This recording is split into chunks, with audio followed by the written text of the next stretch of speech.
কি বলতেছস? মেয়েরা স্বার্থপর, ওদেরকে কখনো বিশ্বাস করা উচিত না। আচ্ছা ঠিক আছে, মাইনা নিলাম তোর আম্মু তো একটা মেয়ে, উনারেও বিশ্বাস করিস না। তোর বোনও তো একটা মেয়ে, ওরেও বিশ্বাস করিস না।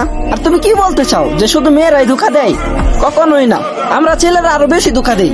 একটা মেয়ের সবচেয়ে দামি সম্পদ হইলো তার ইজ্জত। একটা মেয়ে ভালোবাসার মানুষটাকে বিশ্বাস করানোর জন্য যে তারে কতটা ভালোবাসে, এই জন্যই তো শরীর দেখায়, তাই না? আর ওই জিনিসগুলারে আমরা রেকর্ড কইরা তারপরে আবার ওই মানুষটারে ব্ল্যাকমেল করি। একটা মেয়ে যখন তোমার সাথে কথা বলতে চায় না, তখন তুমি তার মাগি বলো। আর যদি ওই জিনিসটাই তোমার বোন করে, তাহলে তুমি বলো হ্যাঁ আমার বোন অনেক ভালো, কারণ সে ভালো একটা ফ্যামিলির। আর যে কিনা অন্য বাড়ির মেয়ে, সে কি ভালো না নাকি? আচ্ছা মাইনা নিলাম যে কোনো মেয়ে একটা ছেলের সাথে কথা বলতে রাজি হয়ে গেছে, কিন্তু তারপরে যদি ছেলেটা ওই মেয়েটার পছন্দ করে, মেয়েটা যদি ওই ছেলেটার পছন্দ না করে, তাহলে তার কি খারাপ বলতে হইব?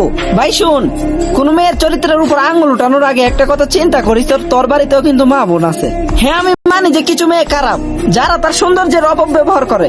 তার মানে এটা না যে দুনিয়ার প্রত্যেকটা মেয়ে খারাপ। তুমি নিজে যেমন কোন জিনিস চুজ করার আগে সবচেয়ে বেস্ট যেটা এটাই চুজ করো, তাহলে তাদের অধিকার আছে নিজের বেস্টটা চুজ করার।